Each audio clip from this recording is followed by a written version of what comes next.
Hey SEOs and content marketers, say goodbye to crazy spreadsheet mashups and experience unprecedented connectivity between your SEO planning and reporting data.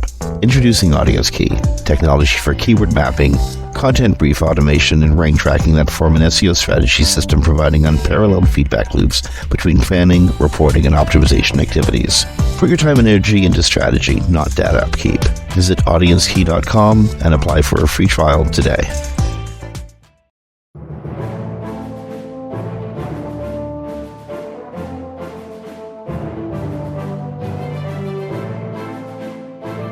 Hey everyone, welcome to Webcology here on WMR.fm. It's our second show of 2025, recorded live to podcast on the 9th of January, 2025. This is Jim Hedger from Digital Always Media and Christine Schackinger from Sites Without Walls. Good day, Christine. Hello, how are you today? Well, sitting in that state of suspended animation, waiting for everything to change a few weeks from now and putting in the motions until it does. Pretty much. Something's I'm happened? having a rough day. I'm watching the fires in Los Angeles and thinking of all the Oh, people who we know yeah. and thinking Uh, that this is what 1.5 gets us, what comes next, and our reluctance to even think about that. I'm just thinking a bunch of awful stuff today, so I'm not really having a great day. How about you? well, I worked all night. There are howling winds. Actually, I don't mind that though, because we don't get that very often. So it sounds like like a horror film outside my door.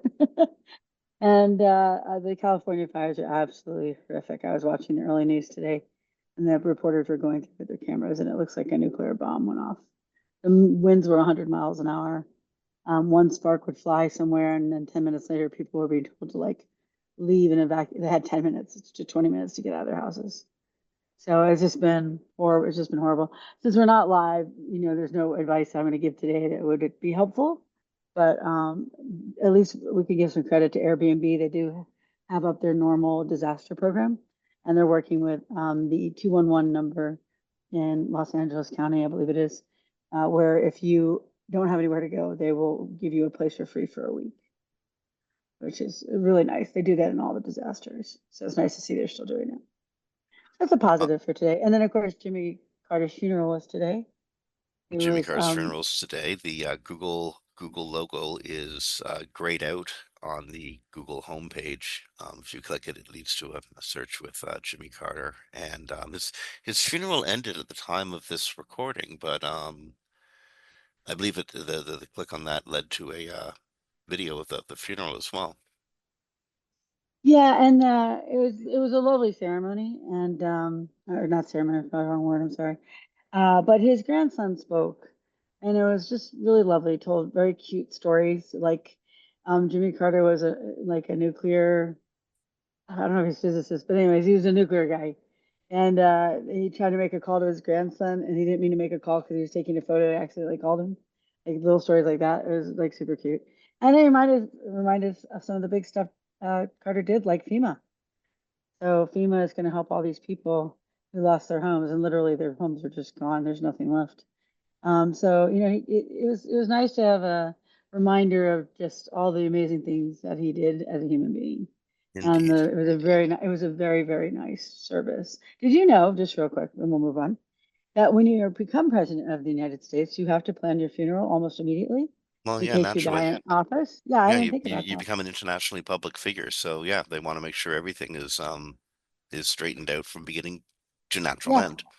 So a lot of what we saw today, he had planned years ago when he was president. Sure. So yeah. Okay, if you again by the time the podcast gets released and aired publicly, you will know that the Hollywood sign probably did not burn. It may burn between now and then, but as of the time of this recording, any image of the Hollywood sign burning is idiots using AI. Yeah, and I think that's our reporting on it today, right? Like it is iconic, but not normally in our wheelhouse. But I saw last night all these reports that it was burning, and we have official as of like an hour ago that it has not been destroyed or damaged severely in any way. The people that take care of it, they said it's AI generated images and videos that showing the sign on fire have circulated. One got 380,000 views, no, 340,000 views. So just remind everybody, be careful what you believe when you're looking online, because not from a reputable source. It could just be something someone made up with Indeed. images. Yeah. Indeed. And moving into 2025, I think the watchword is going to be use extreme caution when reporting anything. Just because you see it or just because somebody said it as speculation doesn't mean it's actually true. And we owe ourselves, especially as content creators, as for want of a better word, as webmasters, as people who control some flow of content, onto the internet, into the public sphere. It's pretty important that every rule of veracity, every rule that guarantees the vague truth of information is followed. So we live in a world where did you know? And Elon Musk confirmed this earlier when he was speculating that there is really no more information, at least no more naturally human generated information for AI to even train on anymore. That more content has been created since November 2022, when ChatGPT was introduced to the public, than all of human creation had before that. That just scares me. Yeah, it's amazing. It's just, Truly, truly God, amazing. kind of scary. Yeah, kind of scary.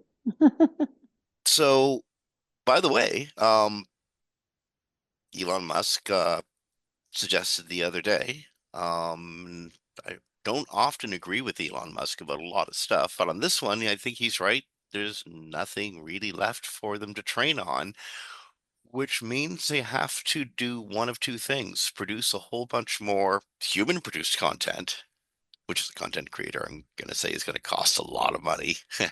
So they're not going to go that way. Or they can create synthetic content that was created by AI and use it to train AI. And if you got a sinking feeling in your stomach, like I'm pretty sure Christine does right about now, and I know I do, there's probably a good reason for that. Synthetic synthetic data.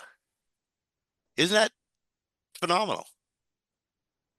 It's depends on who you talk to, right? And There's the a data short, in question. I'd give that as well. yeah. Oh, and by the way, a few months ago, I looked at the data sets that are left to train on. The only real one left to train on was Facebook. Like that was the only data set that hadn't been totally um, Well, and that's probably because sucked up and we spit back keep out. creating new stuff at such scale and putting up Exactly, there every day. exactly. So yeah, so You know, the synthetic data is what they call it, training on itself, basically, right?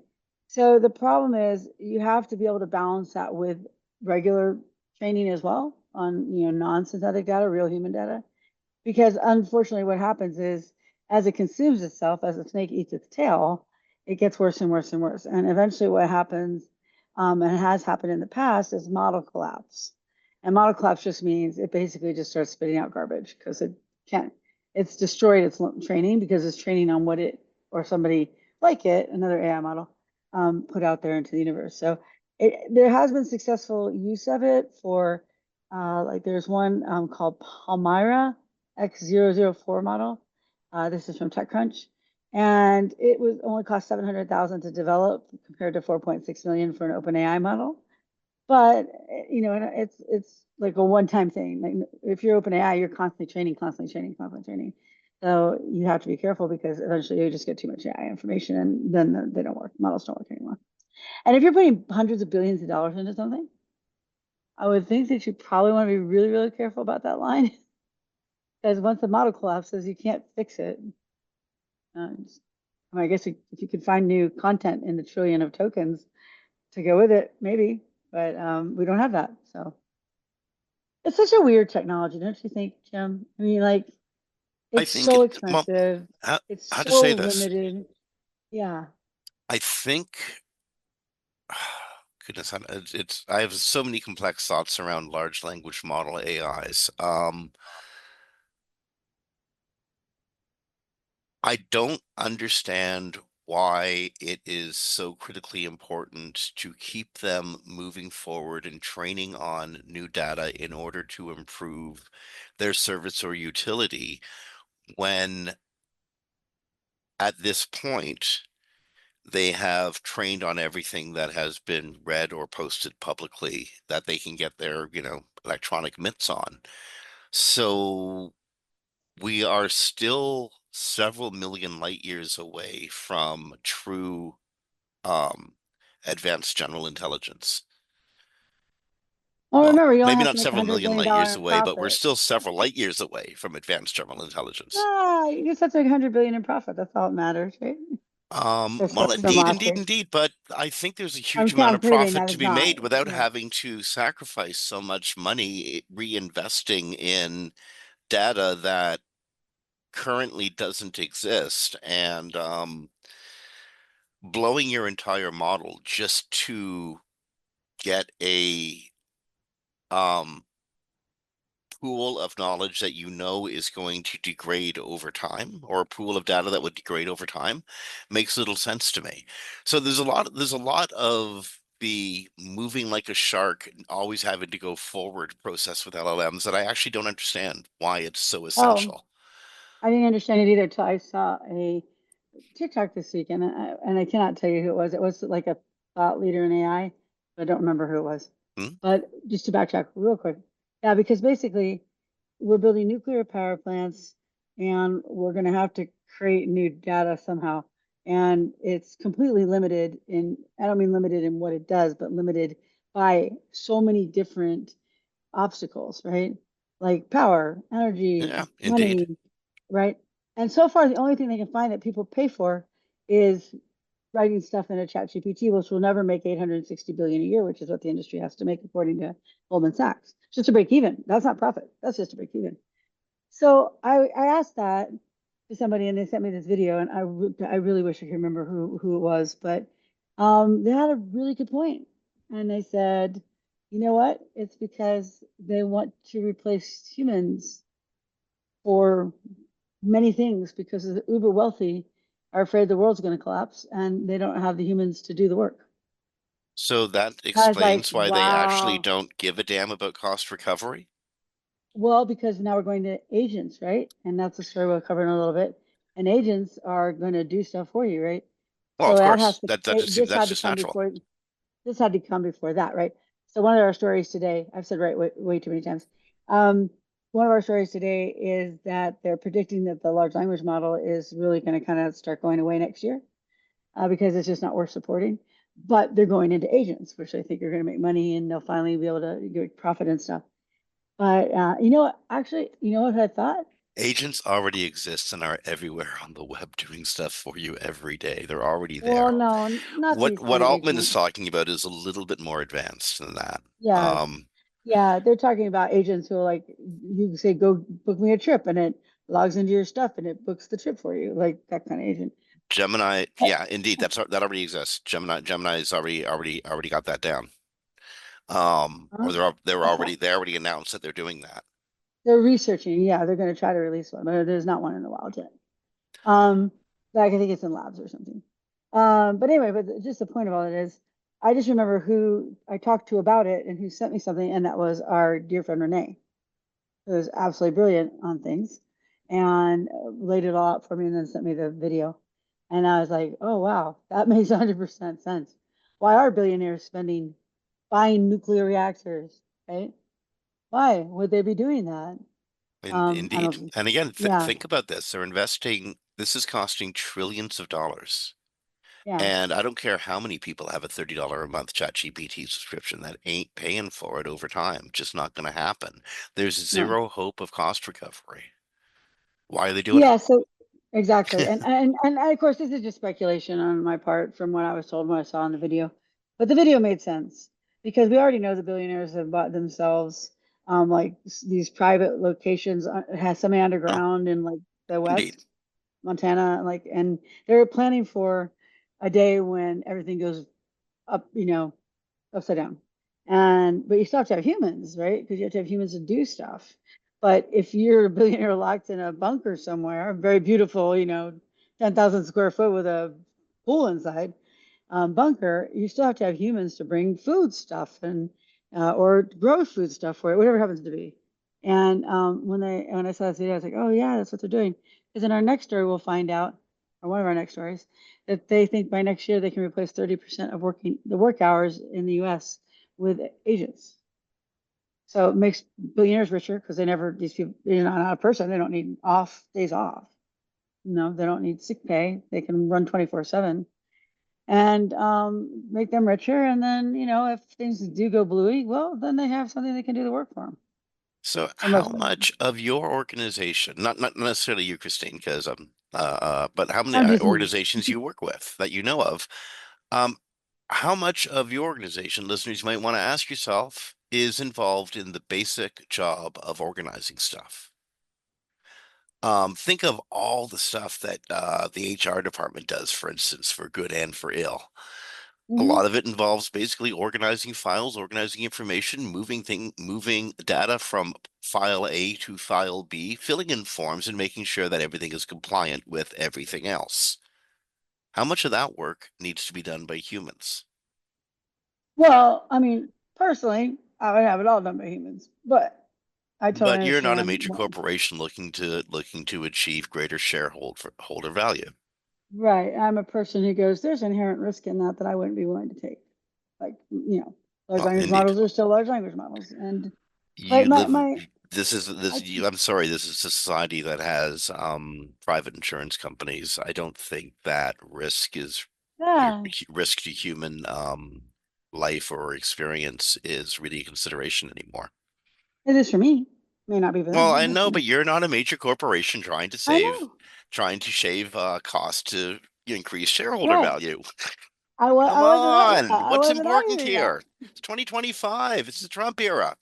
Humans not Yeah. important. Corporations are important. That's the Well, way it works. yeah. So the interesting thing is, um, we have these corporations because, like, okay, like if we were having this conversation 10 years ago on here, it would sound like we were totally conspiracy theory, like we should be on Art Bell in the middle of the night, right? But it, we have many people. We have 2,500 billionaires in the United States now. We have people that have so much money, they can do what they want. We just found out today that Elon Musk bypassed all the regulations for building the boring tunnel underneath Vegas, right? We're built on sandstone and limestone and caliche. Our North Las Vegas is sinking. Not all of it, but parts of it, big parts of it. My friend was a lawyer in the lawsuit because of what they built on couldn't sustain. Yeah. What are we going to Well, do when Musk puts all these tunnels underneath hotels I in don't Vegas? Like, oh know. my gosh. I'm sitting here listening to him and his ilk talking about crashing my country's economy to force us to integrate with America. So I, you know, I'm really a little concerned about holes under Vegas. But Musk and the tech bros and the direction that the tech world is going in right now and pushing is much more frightening than a few other billionaires losing their hotels to another Oh, billionaire's lack of concern of safety standards. I'm just more worried about people getting killed. That's what I mean by that. Oh, Not worried whatever. about buildings. I know Glenn Whatever. doesn't It's either. 2025. No, They don't matter, remember? no, sorry. Can't buy into that. But Well, you're in the wrong what industry, I'm afraid. you know what's really sad to me though? Really super sad. So I lucked into the tech industry. I had a degree in sociology and art, and I was a barista for a year because that's what you do when you live in the countryside of Virginia with a degree in sociology and art. And I lucked into doing website design, and it taught me code because I could design. And it was early in, the visual internet, and there weren't a lot of people who could do that. So I got into tech, and I was like so proud of being in tech. Google had like, green initiatives, and 20% of their developers' time was to work on things that might better the world, and we got people longer vacations. That was all tech. We got all sorts of things changed about how you work because of tech. And then it's just the last like 5 to 8 years, it's just done this flip into where I feel like I'm part of a Marvel comic villains like world, right? Well, Like, because we are. Yeah. It's just a weird place to be, right? Like you sit here and you go, "Uh, when did we give over our entire tech world to like supervillains from, Marvel? Like, I just don't, Sometime in the early 2000s, we just didn't realize it. right? Yeah. And if people aren't aware, the PayPal mafia is people like Musk, Thiel, Anderson, um, who am I forgetting? Altman, who all in the very early days of PayPal were going to displace fiat currency with PayPal, and it just didn't go that way. But they have been working on that dream for many years, including opening up cities, or trying to do it in the US and have done it in other countries where they have nobody can say anything to them. They're completely independent inside of a state or a country. And they run it on crypto and blockchain. And they did it, I don't remember what country it was, but they totally destroyed the economy of that country. So they have this dream of doing this, but now they have access to our government to do it for them. So it's Oh, I don't. I think if you they've look kind at of given. I think they've honestly given up on the idea of creating a Ayn Randish utopian society, and they've just sort of gotten into creating more of a Aldous Huxley, George Orwell, kleptocratic, Vladimir Putin style kleptocratic society. I oh, definitely That's what I possible, think we're definitely, looking at now. In definitely fact, possible. the tech But their dream bros was, have gone at X and reinvented company script. X has released at a speech at CES 2025. X CEO Lindo Yaccarino announced the upcoming launch of a payment system, Xbox, X Money, basically the recreation of company script for people who are creators on X. The money will be transferable to Greenback for whatever they're worth in the near future, but or Bitcoin. Um, and yeah, it's a introduction of a new currency through the X or Twixter ecosystem, X Money, or as they used to call it, company script. yeah. Oh, but they sought to acquire the money transmitter license in New York, according to payments, PYMNTS. Obviously, they couldn't buy the payments domain because there's no vowels in there. And they were considered unfit for that license. So they may not be able to roll out in the way that they hope to. But like, what? People are leaving Twitter in like droves. Like, what does he think he's going to do with this? Like, are you going to trust him with? It says all your financial information, your whole financial life would run through their app. Even people that like Musk, I don't think would be that comfortable with anybody doing that. But Um, like, uh, would you give your whole life over to an app? of course I not. don't I think wouldn't so. give my whole life over to these people. This is all Yeah. their world is about control of information to create a world where we, the people, are not allowed to hold decision makers to account. Yes. I look at what Musk is doing to other democracies, to Germany, to England, or the United Kingdom, to my country, Canada, to your country, the United States, and think, God, no, I'm not giving him access to my bank account. No, absolutely not. Not because he'd do anything with it, for goodness sakes. I don't think I don't I think he spent my entire fortune picking his teeth. But but me and several 100 million of my closest friends, that's actually a little bit of scratch. Well, I don't think my concern wouldn't be that he's going to take the money. I don't think he's going to take it. But my concern would be he's so sloppy and he's so high. And that's not me saying something that we Well, don't it's not know. Elon He Musk who'd be talks, running the money either. It's the evil intent behind what he'd do with the profits from running it. right, but that's true. But I'm just saying, like, the reason I wouldn't give someone like him access to my money is I know how he's run Twitter. I know how badly he's run Twitter. And I know that he has these warped ideas about how you run a company. I'm not putting my money into an app they have access to and something glitches and oops, all your money's gone. Sorry. It's blockchain. It's crypto. We can't get it back for you. right? Indeed. So So that South yeah, Park meme, whoop, it's gone. yeah, Whippets Gone. So that's why I would do it, not simply because of the oral horrible politics about him, because hey, that's a thing. But also because he's just a messy, messy guy. Well, You last know, he didn't create anything. He did, I love this great TikTok real quick. They call him a cuckoo bird. And this guy, and he's a very well-known poet or something. And he says he's a cuckoo bird. He goes into the nest, he takes over the nest, and he kicks everybody out. And that's what he's done with all his companies. He didn't create anything. He didn't make anything. He's just really good at getting people to give him money to invest. And he's even now he can't get the security clearances for SpaceX for the new projects.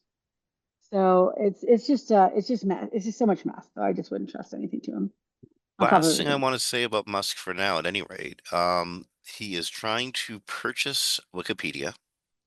Is he? Yeah, I thought that was a he's joke. offered $1 billion to Wikipedia and is doing his very best to um dis Wikipedia's donation efforts. For fundraising efforts. And by the way, listeners, please, if you have an opportunity, give $3, $5 to Wikipedia. You've used it your entire careers, and it's meant a hell of a lot to you. And any one of us, like honest to goodness, those of us who have not abused Wikipedia at least once in our careers, cast the first mouse across the room. It can't be Yeah, I'm me gonna say because I know I've done that. let's say the archive in there too. Like make two payments one day to the Internet Archive. I Um, think.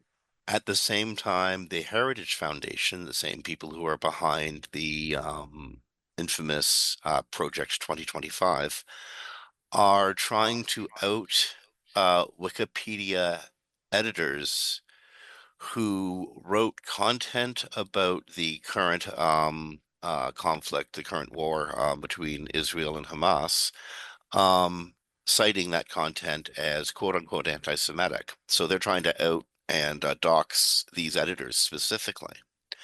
Um, I haven't And heard about that one. this really worries me. I think Wikipedia is actually the very last bastion of actual democratic people-owned media on the internet. I can't think of any other one that exists that continues to exist. No, you're probably right. I can't think of any either. Okay, moving right along. Yeah, and And by the incidentally, way, Wikipedia's fact-checking system is extraordinary. to our listeners, unfortunately, in the current moment, politics are sometimes going to overlap our stories because they have made the people in tech have decided to become political, and their politics affect tech. Oh, Yeah. just so people know, yeah. Yeah, and again, apologies, friends. Like, honest to goodness, like we don't mean to sound like this, but growl. Oh, you can't, but there's no way around it at this point. We've tried very hard. My So, favorite social media space, aside from that one that Google had out, whose name is like temporarily escaping me, that had those circles you could join, which I thought was really G cool. plus, Sorry? G plus, which is really G identity plus. Plus rocked. I Yeah. liked G Plus. I don't care it was an identity engine. I still loved its user interface and the way they laid it out. I loved it. Awful that they killed it. But since then, Facebook, I'd have to say, is the default place I've gone to. It's where the oldsters hang out. I'm an oldster. You know what? There are SEO communities in Facebook that go back Yeah. to the earliest generation. Well, we know And people all over the world. How else will we ever keep up with everybody? yeah, and so Yeah. Facebook has been such an important environment. It's the primary environment that Christine and I plan the show in or exchange information in. And this week, Meta Corporation, the owner of Facebook and Instagram and WhatsApp and a bunch of other um, incredibly culturally important applications, officially stepped over to the um,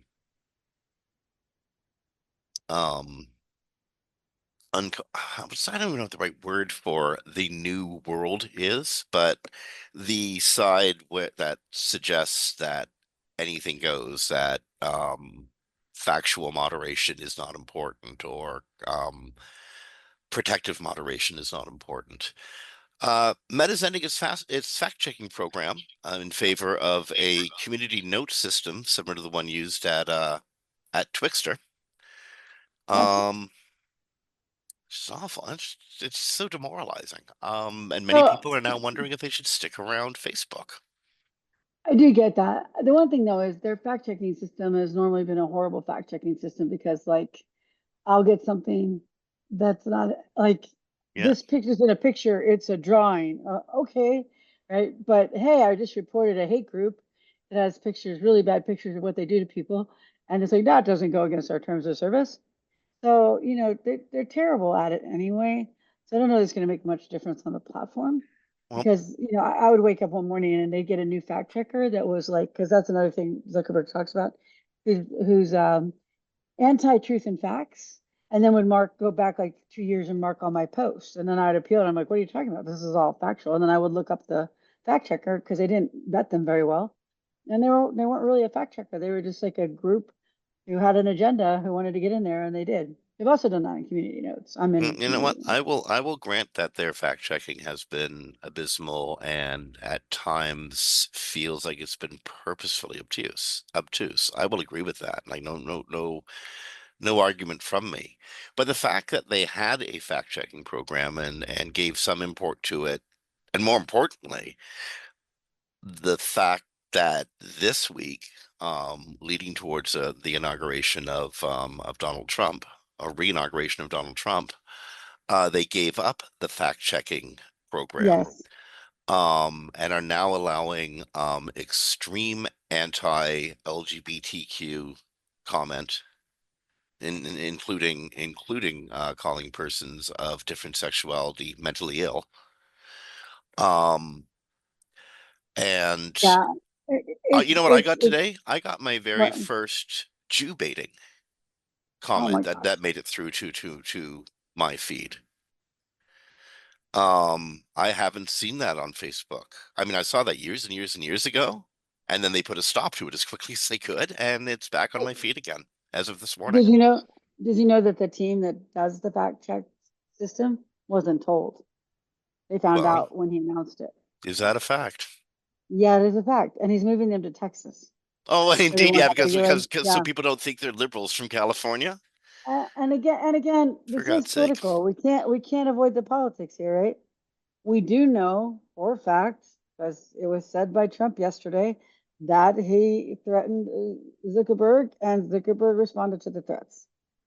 So, That is Zuckerberg known had, because I didn't know that. Really, he did. yeah, yesterday a reporter asked him, "Did your threats work?" And he said, "I think so."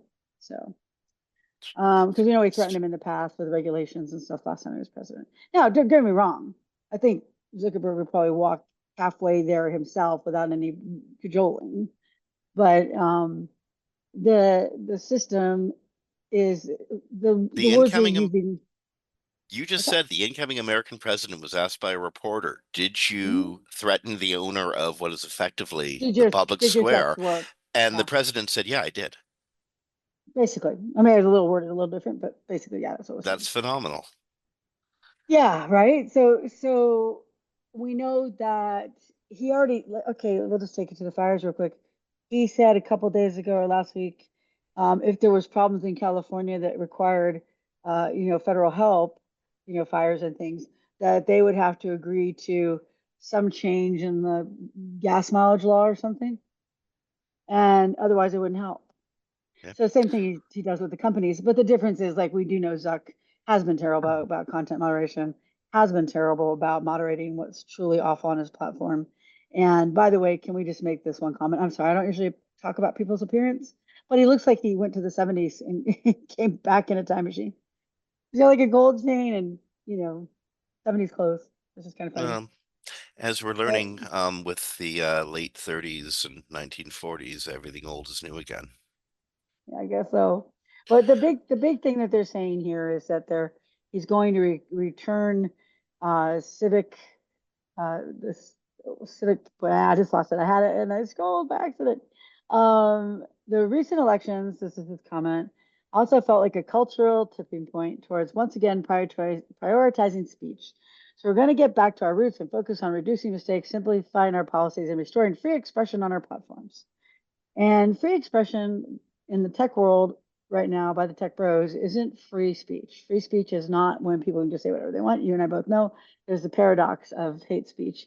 and how it silences other people's speech, so therefore it's not free speech. Um, so so it's all that based on that freedom, free speech, lack of censorship, and then they put a flag behind it and call it the First Amendment. So that's what he's doing too, and his wording when he talks. Well, I can guarantee that on one platform, for sure, maybe two or three others, Zuckerberg is effectively limiting my speech because I ain't going to participate. Right. That's the point of the paradox of free speech. But Blue Mm-hmm. Sky, we do know Blue Sky is a good place if you're leaving. I am not leaving Blue Sky just because if we're all divided and we don't talk to anybody, then the next 4 years may be even worse. So I'm staying on Facebook for now. But I do have Well, a Blue Sky account, so I am at Blue Sky. I'm actually quite active at Blue Sky relative to my general social media activity, which is which like, is all I don't like none. social media very much because I'm a Yes, hermit. Jim's not a social media person. No. No, but I'm really enjoying Blue Sky. In fact, I just put the show we recorded last week up at Blue Sky and got immediate good response from several of our listeners. So thank you, Blue Sky. Good dopamine rush. I needed that. Oh, and I forgot, this was a story seeker I was going to throw in. I forgot, I'll make it real quick. I forgot to add, I knew I forgot to add something. That they were attacked by a bot network. They got themselves in there and they're actively removing the bot network. Their goal is to be the exact opposite of Twitter and Facebook and not to have those problems. So if you're experiencing bots on Blue Sky right now, know that they're actively shutting it down. Okay. Yeah. Okay, now finally SEO stuff. Seriously, we're Hey, at do we? the point in our script that I really always look forward to because it's the SEO stuff, um, which is always so much more fun. Just True. as a reminder to people out there, SEO and AIO is pretty much the same thing. The question is, what is SEO? Not what is AIAIO. So that's a fun song. Um, Oh, so if you do well with your website, if it's a well-oiled machine that is incredibly accessible to crawlers, that uses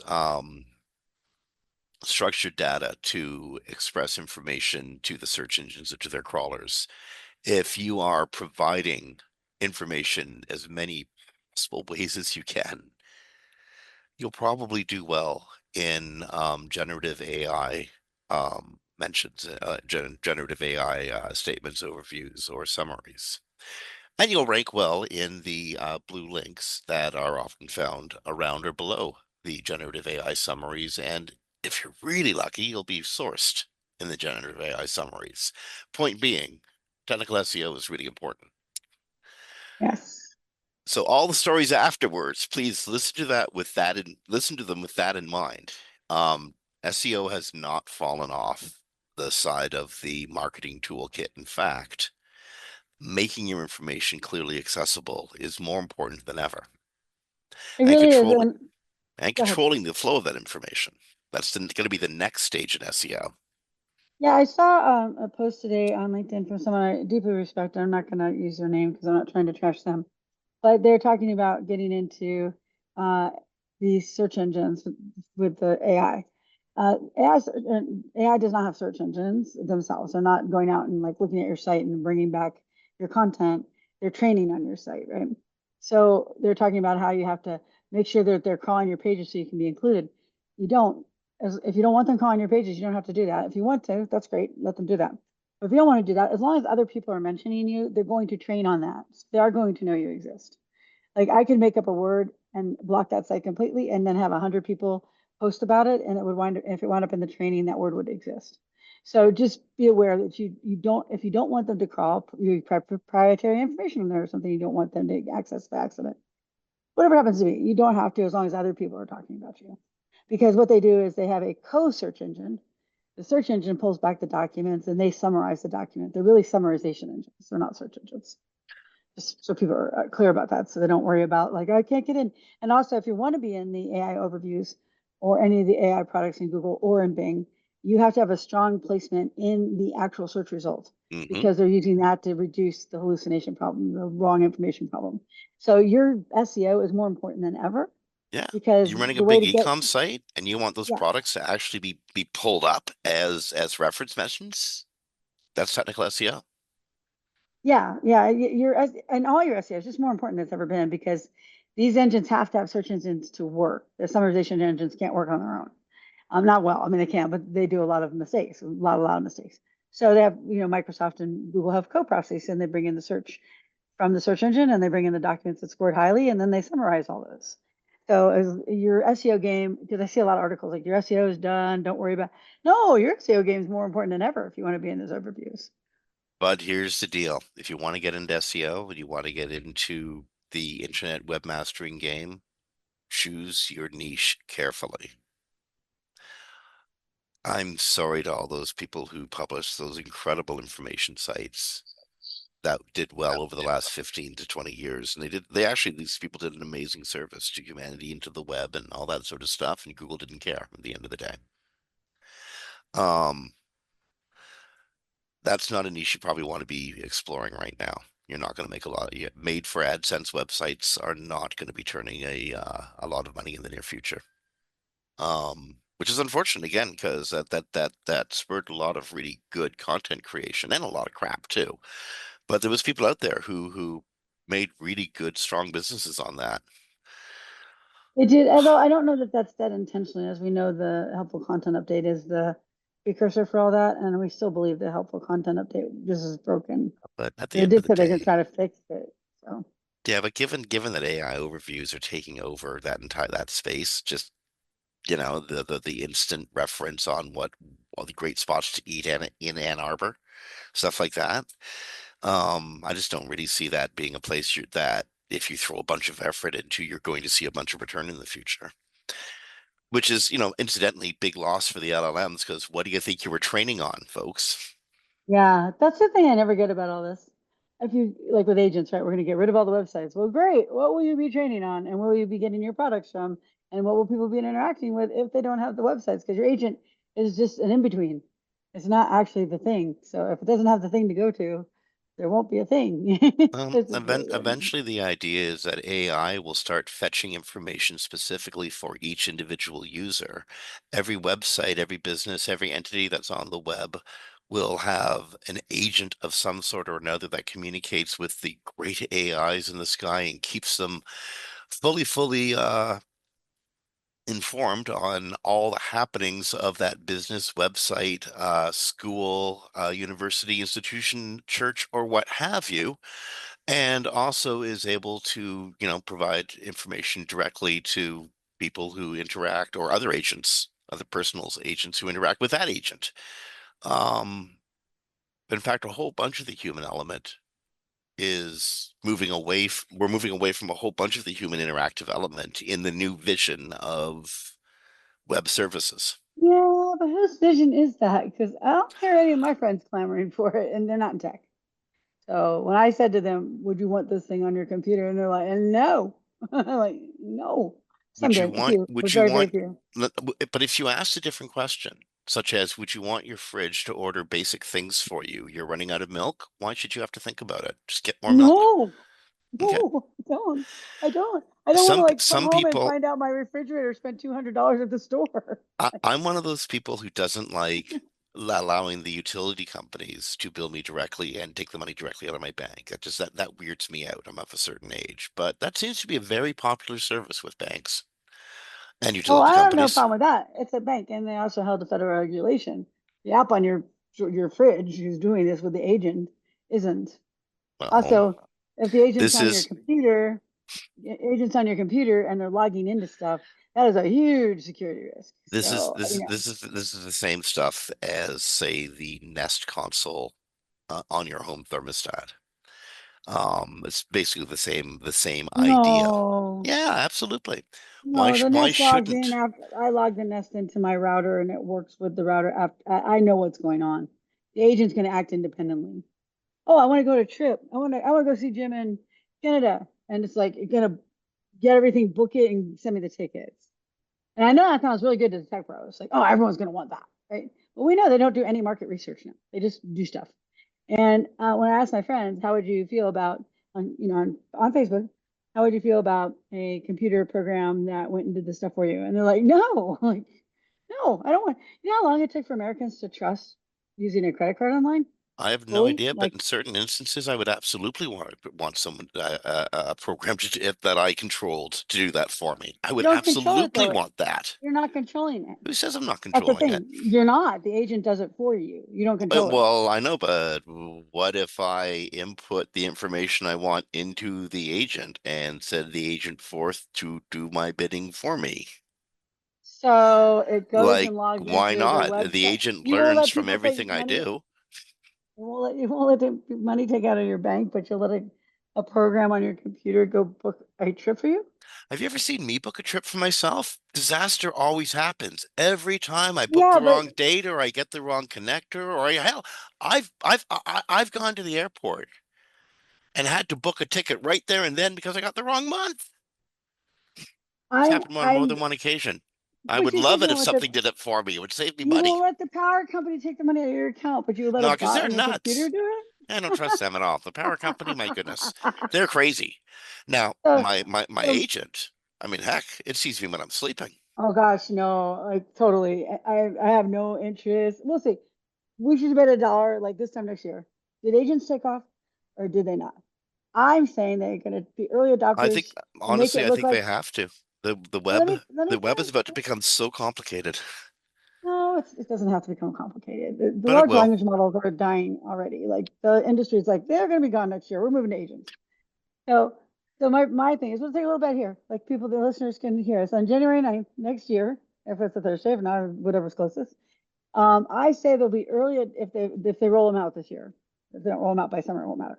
But if they roll them out this year by summer, I said there'll be early adopters, tech people, maybe some younger people, and that's where it stops.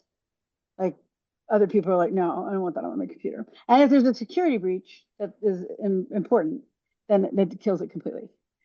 So you're the opposite, right? You think that everyone will just take off with it? I think that agentic computing is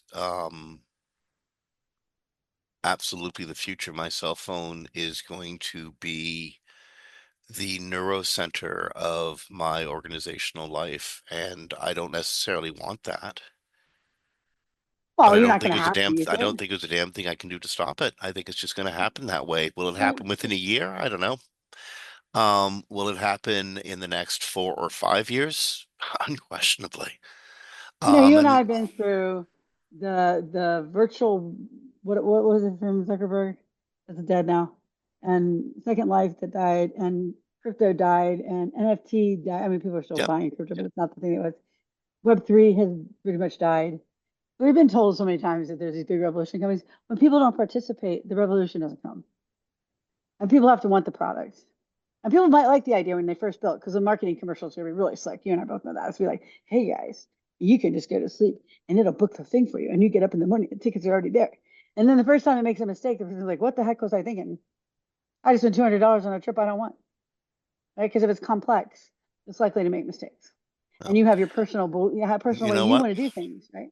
So, We have our loose bet, Christine. I'm not going to bet on everybody adopting it by this time next year, well, but not will there be everybody. widespread user adoption and will Yeah. they be well on the way to improving the system, much like they have in several successive iterations of large language model AIs?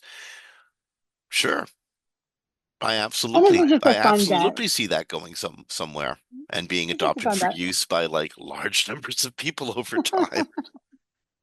And I'm like, In yeah, fact, I think early adopters. I can't imagine a future of computing given how complex I know things are about to get. That doesn't have that. The only thing that can stop it, honestly, People. is no, the only thing that can stop it is people. Is if conditions are if the bottom drops out of the economy and people can't afford it. That's the only thing I think that would stop it. Oh, I think more than that. Like just people, like Mastodon, right? People who use it, love it. It was so much friction for me. I don't care. Well, Right. So if people and don't mo adopt it en masse, then I won't because it'd be too expensive to run. okay, we'll see So what happens. yeah. We'll see what happens. Just friendly bet.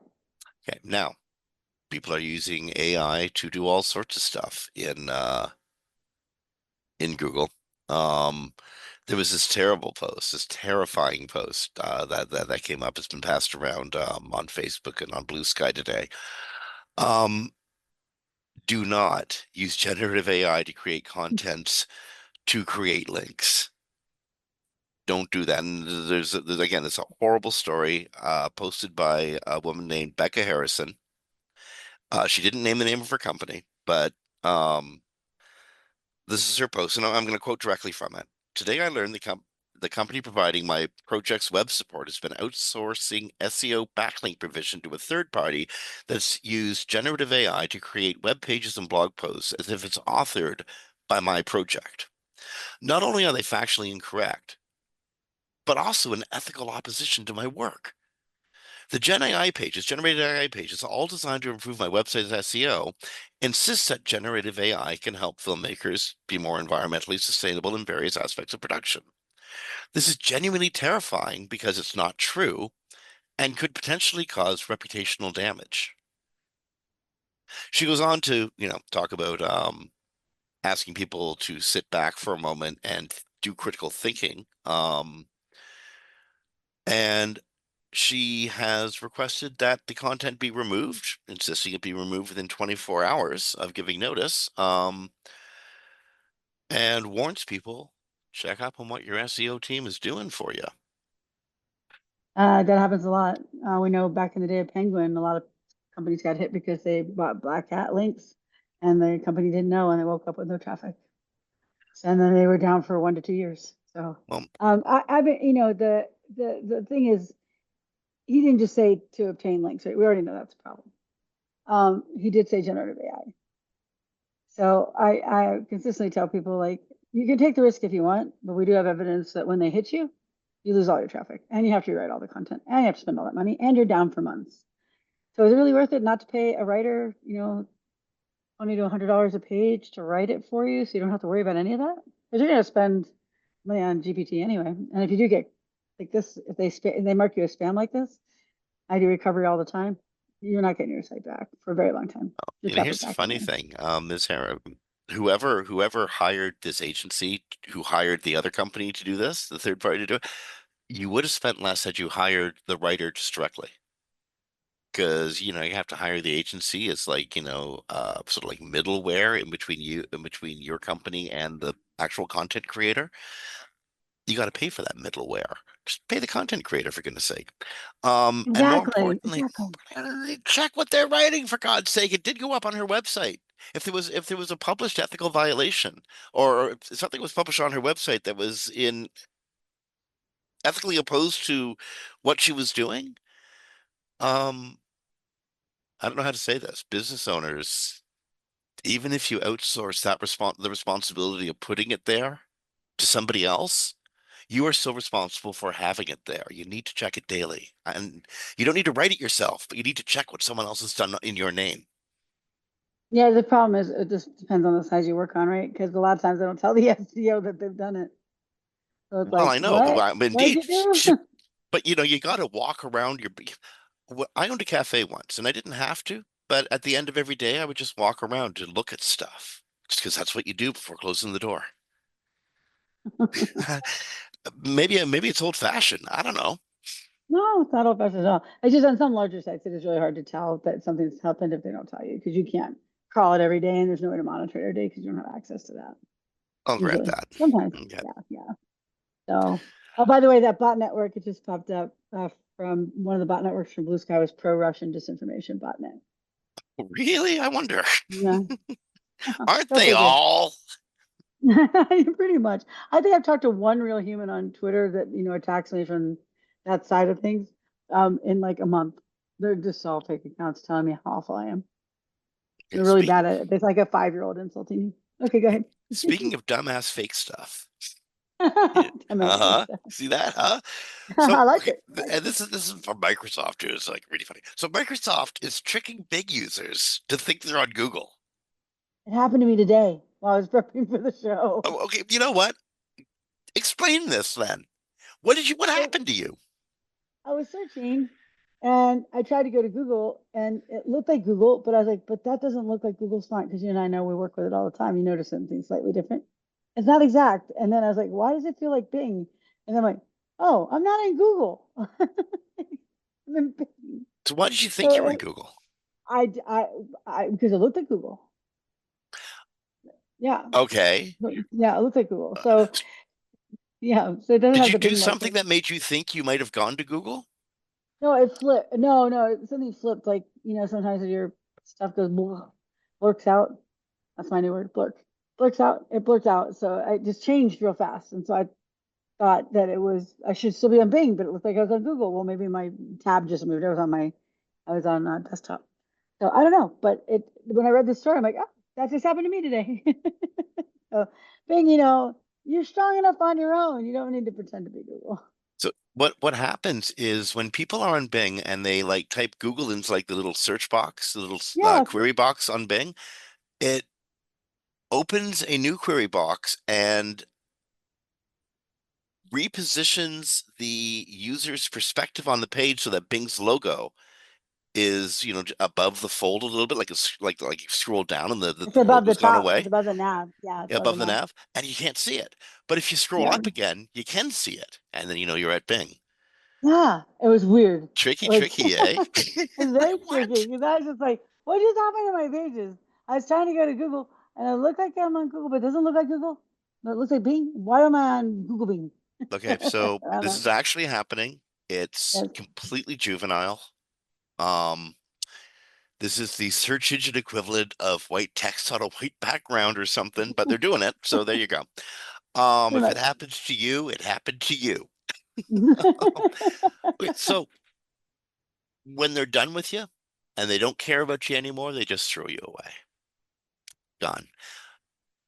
Reddit is no longer ranking on Google suddenly. Yeah, Having trained on everything Reddit's ever written on Reddit, oh, we just don't care anymore. no, I don't know I saw where it came from, but I actually did a video 2 days ago and sent it to Sundar on Twitter how bad it was because I was trying to find out. So I was like writing something. I was like, how many percent of the people in the world are blue-eyed and blonde hair, natural blonde hair, which is me, right? And I went, let's go look. You know how hard it was to find the answer? I got like people, there's another story about the extra boxes they're adding now. They had all these question boxes, but then I got mostly core on Reddit, all down the page, even reels of Reddit stuff. There's several. It's horrible. Okay. Oh yeah, so the story says that Reddit has dropped off, but if you look at the graph, Jim, I don't know if you had a chance to look at the graph. It's a blip.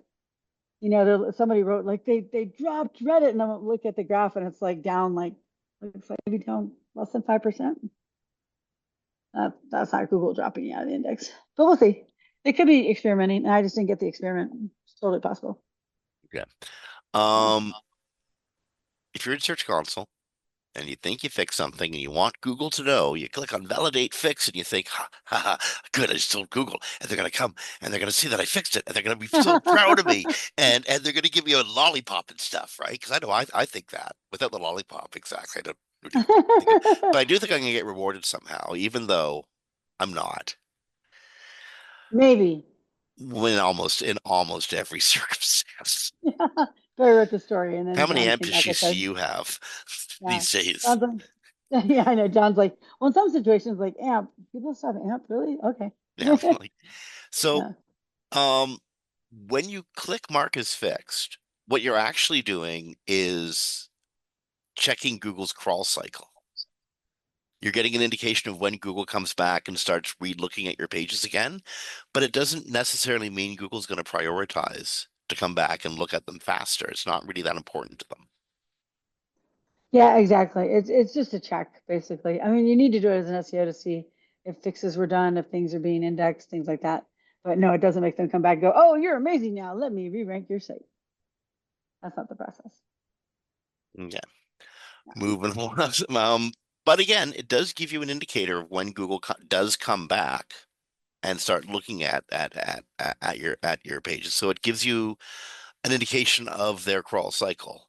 I do not know what happens if you continually bang on the validate fix button. It won't let you. It's like you already like it's already fixing it. It'll run until it runs out of the fix. Well, yeah, but what about when it unvalidates? Like when it looks at you and goes, "Yeah, you Oh didn't yeah. actually fix it, sucker." and then you bang on it again. What happens You then? do nothing Okay. because they're not doing anything but processing the URL. So yeah, nothing. So just jam on that button all day long. It doesn't really matter. It's like if you think of it like a like bell at YouTube. Okay, don't actually. That's bad. That's bad and unethical advice. Okay. Um, okay, so if you lose a whole bunch of links for whatever reason, it's probably not a big deal. Um, Yeah, this is one of their though links don't really matter, but in real life, if you like, because the person asked if they lost a whole bunch of authoritative sources, and John's like, "Why would you lose that?" And the guy's like, "Yeah, no, it's just hypothetical." But basically, it was saying if you lost, like, I'm a small site and I've got links from the New York Times, or I'm like Zappos and I have links from Harvard and Yale and Stanford because of my management practices, and these suddenly just go away. If there's enough of them in comparison to the rest of the links you have, you definitely would see a decline. So I would I think don't know. so We too, made, actually. I yeah, would think so. yeah. But what if you lose a whole bunch of links that were going to various product pages from other sources? Well, Maybe if they're you're not strong either, links. Maybe they're not even very yeah, important links. if you lost a bunch of cruddy links, now nothing's really going to happen. I mean, you might lose a little, strength, but but the question was asking about authoritative links. So, and John was kind of, what they always do around links, like, well, it could, maybe, maybe not, but but links aren't that important. Yeah, tell anybody who's actually trying to rank a website how unimportant links are, and they will tell you that is not true. And Indeed. I adore John, but that's what they're told to say by Google. So there's Okay, been we no, are. nobody's researched it and found that links didn't matter at all. So we can do these quick. So Okay. Google is going to give you Discover as a listen audio if you go to Google Labs and sign up for it. And it's going to give you a 5 minute or somewhere around there overview of the top stories you'd be interested in for the day. And you need to opt into the daily listen search labs experiment on Google app for iOS or Android for it to work, so not on your desktop. So it's You like go to what, the home, like a 5 minute preparatory podcast? I guess, like the top stories. Yeah. Now you go to the homepage, you see a box with a subtitle made for you. Basically, it sounds like they're trying to compete with like TikTok. TikTok doesn't summarize, but they give you audio and news, right? Um, and then it's just a personalized AI powered audio experience. We'll find out if people like it because it'll either become a thing or not. You know what Google's Uh, doing? They're creating a personalized daycast. I was about to call it a newscast, but it strikes me as it's going to be more like a morning show, except it's only 5 minutes long. But you can put ads in there. Interesting. They're creating oh, space. so you can't put ads in there. Good point. Good point. And you can charge more for them if Yep, they're audio ads. Yeah. they're making space. That's what Google's doing. Interesting. So here's something I got also this week. What people are saying, expandable carousels. So it's basically like you are in the people are saying, and you get more off to the right hand side on a desktop or and your mobile is arranged different. I can't remember how because I got it on desktop. But anyways, it's just expanding the people are saying. I found the other day the reason I sent that video to Sundar was it was filled with people also ask, people also search reels, Quora, Reddit's UGC content, and my question was, what percentage of the world of our in the world, what population percentage is blonde haired and blue eyed? Which would be, you would think, an informational request with a fact coming back. And I didn't get a fact in 2 pages. I got all UGC and this kind of stuff. So I found it a very unsatisfying experience personally. Have you gotten this yet? Where expanded carousels are Uh, I'm sorry. I'm stuck on that search query. yeah. Um, Someone made a really good point in TikTok about how minorities are treated based on culture and blah blah blah and economy. Now, I guess I'm a minority, but not treated that way. I'm because you're technically quite a blonde haired and minority. blue eyed? Yeah, because we're less than blue eyes are less than 2% of the world population, and blonde hair is also less than 2%. Natural blonde. Yeah. I Yeah. honestly don't think you still qualify in the use of the word minority. No, I don't. Um, No, no, no. That was the point of the video. oh, Was good. that Okay. society treats minority traits differently depending on the economy, the society, the culture, all that sort of stuff. So no, I would not be a minority. I am not deemed as a minority or treated as one. But technically, I'm blonde hair and blue eyed, so I'm quite a minority in the world population. But we're celebrated for blonde hair and blue eyes. So it was interesting. I was just looking for the fact, like how many, what was the percentage? I knew it was low, but I didn't know how low it was. So, no, Jim, no, I definitely would not call myself that at all. No. No. Just looking at the actual population of the world and actual numbers No, compared to indeed. how different populations are treated based on characteristics. Is basically what it was about. So, I'm curious. um, I'm curious Google's response on that, no, it's especially just given like, Google's propensity to. Okay. yeah. So, and then people test, people also ask, and people also search for refinements. Also, just a bunch of we're talking about these for people can't look at what we're talking about. It's basically those ones where I have a question and a little finder, little magnifying glass. Those Mm. I had 4 of those in one search page. 4, like the same query I just told you. I had 4. Like people also asked, people also searched, people also So, asked so what are they 4 giving you times. back when do you enter information to these? What are they giving No, you back? you click on it, it refines the search, and it changes your search and gives you another search page. The problem is it changes your search completely. So it doesn't really refine your search. It gives you a new page. If you click on it, you may just think you're getting the same page with some extras, but you're not actually moving to a different search. I'm just trying to think of So what Google thinks it's getting out of this tracking these no, user experiences. I have no idea. I mean, seriously, I will send you the video and you can see if you have the same reaction. We can talk about it another time. But I was just so frustrated because I'm like, I just want a factoid. It shouldn't be hard to find this factoid. I Yeah. spent like 20 minutes. I finally just gave up. So Google's searching. Jump into the next story because we are seriously out of time. Google starts testing itself in dark mode. It's trying to save electricity. A darker mode. Uh, a darker mode, so even fewer pixels get illuminated on a Yeah. screen. So And then anyone there's with a hex, more electricity to generate Bitcoin and generative probably. AI responses. Probably. Because if you're a hex geek like me, who did a lot of design, the version now is a dark gray, not a black, or before they changed. 0.11, or not, so point hash 11217 is the color, or the gray version was, and the black version is now at 11217.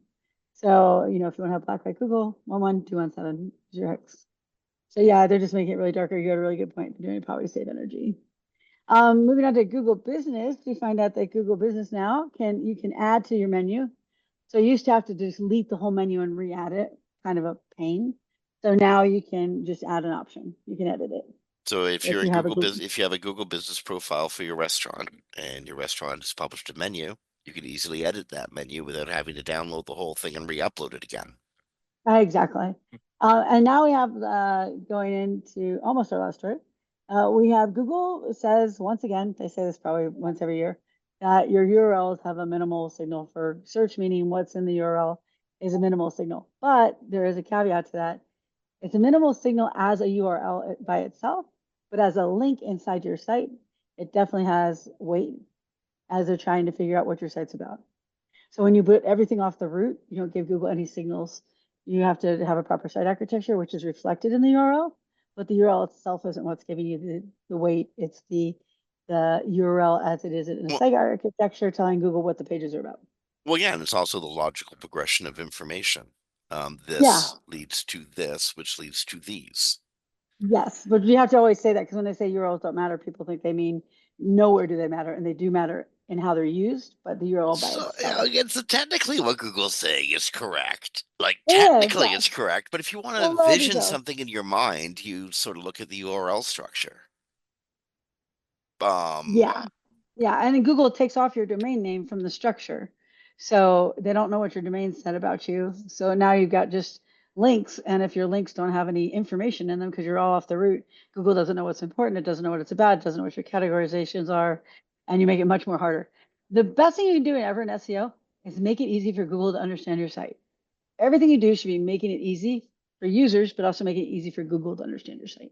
Well, and that was just I was actually just gonna note when you said about making it easy for Google to understand. The URL structure can be used by users to figure Yes. out where they Oh, are on a website.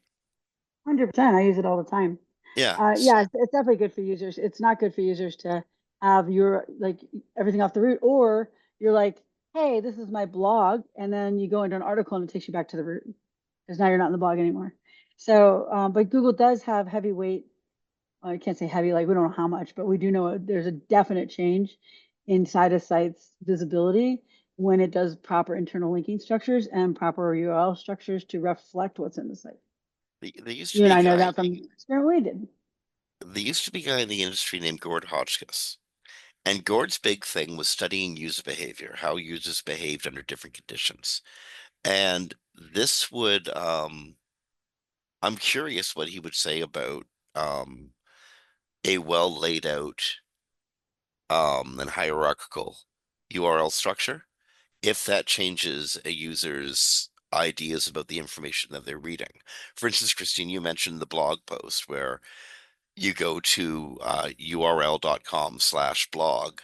Then when you click on the blog post itself, it goes back to url.com/name of blog post without the little blog directory in there. Yeah. Do they know that they're in the blog? Oh, I guess they do because they clicked it, but that little blog Yeah, directory reinforces that they're there and makes that information and contextualizes the space that they were reading the information in. that's why I love in page nows. When you get to the third level for a section, you put them in the page, and then people know they're in that section at the whole time and what pages are there. But either way, I will say one thing to that. People, your websites are awful. I have had, like occasionally, when you audit, Jim, some are long, some are short, right? You can pretty much guesstimate. I have found so much on sites this year. So I tell everybody that listens to us, have somebody review your site because sites are bad, Jim. I've thought about buying that URL. People Websites are that suck. lazy. What Yeah, well, URL? I The thought so. URL sites are bad.com? Yeah, well, it's not just the URLs, it's like everything. It's just terrible. Like I go in and I'm like, oh, this will just be a 100-page little site. It'll take me like, 15 hours or so. No, it's 2 weeks later. I'm still diving into the problems of the website. No, no, no. I'm at So, the URL itself. URL is that's you found one. You're oh no, what was, remember websites that suck? oh my God, you got to get that. That's a great URL. I can't afford it myself right now, but it was available about 2 months ago. I looked at it because I'm like, I want to bring that back. It should be brought back to life. If anyone does it, have me come on board. Because it's like I just want to list all the things I see so people stop doing it. Because they're making me take a lot of time on audits. It shouldn't take a lot of time. So, so yeah, everything from site architecture to internal linking to how you set up a blog to images. Oh, every site now has images that are like 1 to 10 megabytes. One site had 134 megabyte images. Yeah. So it's just a mess. So everybody out there, your sites are a mess. Have someone help you fix them. Yeah. And one last thing before we go, because this is a cute story. I thought it was funny today. Mm, Do you know if you go into ChatGPT to get an image made of a clock, that it will only give you one time? 420? 1010. No, not 420. What good is So 1010?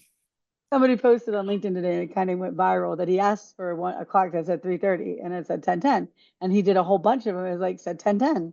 And everybody asked to do it. It all said 1010. And that's because most of the clocks that people use in stock imagery, for whatever reason, I don't know why. I'm now going to have to look this up after we Oh, I get can off. tell you exactly Um, why. why? Because when they used to list watches in catalogs, they found that the hands at 1010 was the Yeah. most pleasing expression they could have on, Oh, on the clock's face. well, the AI trained on those images. So That it makes thinks that the perfect proper sense. time for a clock is 1010. And Now, whatever you put in there, now they'll probably fix it now. They've been, it's made the news and it's viral. I But want I just thought it was users funny. to understand that if you take that clock and turn it upside down, you get 440, which is 20 minutes after 420, which makes it totally cool. Totally That cool. we're just stretched out a little bit, huh? Oh my God. The last couple weeks, well, I'm not going to say that on the air, but you have no idea. Yeah, I do. I It's talk to you most days. been that clock has been I've turned that frown upside down by turning that clock around. Yep, I have. I like that. That's a good new phrase. So Okay, yes, that's everybody. I friends, just thought that was a cute story. So go ahead, walk us out, Jim. I'm gonna walk us out because we have gone through a whole bunch of time and the guys in the studio are sitting there going, come on, it's 20 after the hour. Let's go. Before we go, guys, before we go, I want to thank the guys in the studio, Brasco and Ricky, and the folks in the office, Darren and Brandy. And I also want to thank Audience Key and Wix Studio, our sponsors. Get out there, check out our end of year panel. It's out there live on streaming, and you can get it on, virtually anywhere you can get fine podcast services near you. Last week's episode is now posted on the web, and this week's episode will hopefully be posted on the web awfully soon. Friends, on behalf of Christine Chackager from Sites Without Walls, who just has something she needs to say. Studio. Say what? Did you say them at the beginning? If we did, I'm sorry, I missed it. Wix Studio and Audience Key. Just mentioned them. Wix Studio and Audience Key, got a big love to them. And on behalf of Christine Chackager from Sites Without Walls, is Jim Hedger from Digital Always Media. Be safe, be kind to each other, rank well. We'll talk to you next week. Bye, everybody.